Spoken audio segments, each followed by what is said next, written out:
নমস্কার বন্ধুরা, আপনারা দেখছেন Krishna kitchen blog. Krishna kitchen ব্লগে আপনাদের সবাইকে স্বাগত। আজকে বানাবো পালং শাকের দারুণ একটি রেসিপি। তার জন্য এক আঁটি পালং শাক নিয়েছি। পালং শাক ভালো করে বেছে কেটে ধুয়ে নেব। তো 5 মিনিট পর ফিরে আসলাম। তো পালং শাক ভালো করে বেছে কেটে ধুয়ে পরিষ্কার করে নিয়েছি। সাথে একটা আলু নিয়েছি, বড় সাইজের আলু কেটে ধুয়ে নিয়েছি। আর মশলা করে নিয়েছি আদা, জিরে, ধনে আর কিছুটা রসুনের পেস্ট। অন্য একটা থালাতে মাছের মাথা, লবণ, হলুদ মাখিয়ে নিয়েছি। কড়াইয়ে দিয়ে দিয়েছি পরিমাণ মতো সরিষার তেল। ওই তেলে আলুগুলো দিয়ে ভালো করে ভেজে নেব। সামান্য পরিমাণ লবণ আর সামান্য পরিমাণ হলুদ গুঁড়ো দিয়ে আলুগুলো ভালো করে লাল লাল করে ভেজে নেব। তাহলে কিন্তু রান্নাটা খেতে দারুণ হবে। আজকে এই পালং শাকের রান্নাটা একদম অন্যরকমভাবে বানাচ্ছি।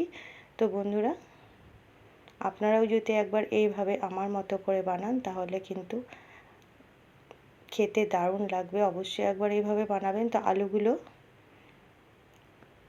খুব সুন্দর লাল লাল করে ভেজে অন্য পাত্রে তুলে নিচ্ছি।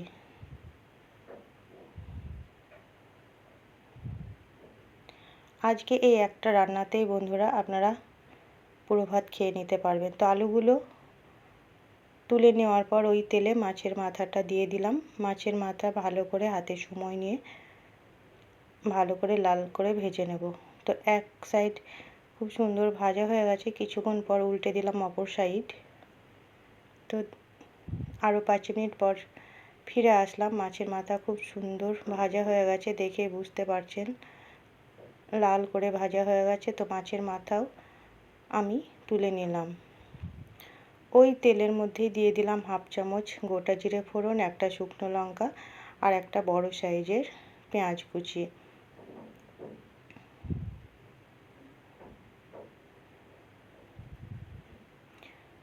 দিয়ে দিলাম চেরা 4টে কাঁচা লঙ্কা। এবার একসঙ্গে ভালো করে নেড়ে চেড়ে পেঁয়াজটাকে ভেজে নেব লাল করে।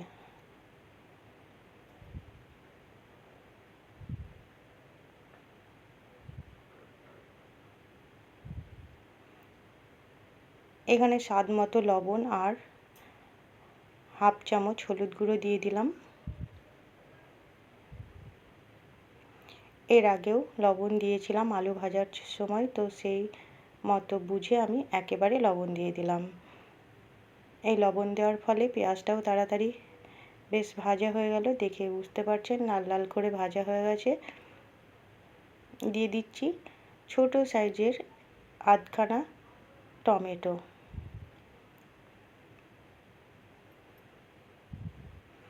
টমেটোটাও পেঁয়াজের সঙ্গে কিছুক্ষণ কষিয়ে নেব যেন টমেটোর কাঁচা গন্ধ না থাকে। দিয়ে দিলাম মশলার পেস্ট। আগে থেকে যে মশলাটা বেটে রেখেছিলাম, সামান্য পরিমাণ জল দিয়ে ভালো করে কষিয়ে নেব মশলার সাথে পেঁয়াজ, টমেটো। আপনারা তো অনেকবার অনেক রকমভাবে পালং শাক রান্না করে খেয়েছেন, কিন্তু একবার এইভাবে বানিয়ে খাবেন তাহলে বুঝতে পারবেন কতটা টেস্টি হয় খেতে। তো মশলা খুব সুন্দর কষানো হয়ে গেছে।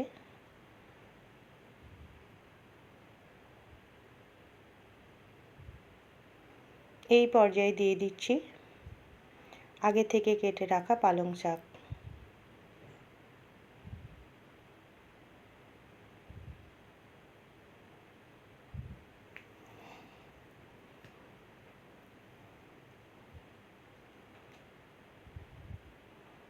ওই প্লেটে জল দিয়ে দিলাম পরিমাণ মতো। যেহেতু এখানে আলু আছে, আলুটাকে ভালো করে সেদ্ধ করে নিতে হবে। তো ভালো করে একবার নেড়ে দেওয়ার পর ভাজা আলুগুলো দিয়ে দিলাম।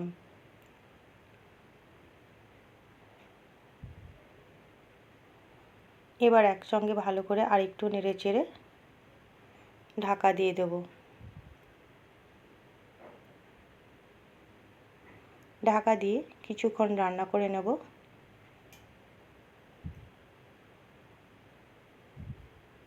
তো ঢাকা খুলে দেখাচ্ছি, দেখুন বন্ধুরা কত সুন্দর পালং শাকটা কমে গেছে। মাঝখানে কিন্তু আমি একবার ঢাকা খুলে নেড়ে দিয়েছিলাম। শাকটা অনেকটাই কমে গেছে, এবার মাছের মাথাটা টুকরো টুকরো করে আমি দিয়ে দিলাম। স্বাদের জন্য দিয়ে দিলাম ছোট চামচের হাফ চামচ চিনি আর 1 চামচ কসুরি মেথি। এবার একটু ভালো করে নাড়াচাড়া করে আরও 2 মিনিট মতো রান্না করে নেব। এখানে ভালো করে নাড়াচাড়া করে একদম লো ফ্লেমে ঢাকা দিয়ে রাখবো কিছুক্ষণ। তাহলে বন্ধুরা দেখুন আলুটাও কত সুন্দর সেদ্ধ হয়ে গেছে, গলে গেছে।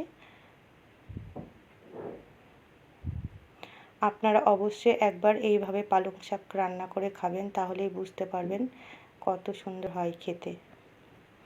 আর আমার চ্যানেলে নতুন বন্ধু হয়ে থাকলে চ্যানেলটিকে সাবস্ক্রাইব করে পাশে থাকবেন, আর পাশে থাকা বেল আইকনটি অবশ্যই ক্লিক করবেন। নতুন কোনো ভিডিও আপলোড করার সঙ্গে সঙ্গে নোটিফিকেশন পৌঁছে যাবে সবার আগে আপনাদের কাছে। আর রেসিপিটি ভালো লাগলে লাইক শেয়ার কমেন্ট করতে যেন ভুলবেন না।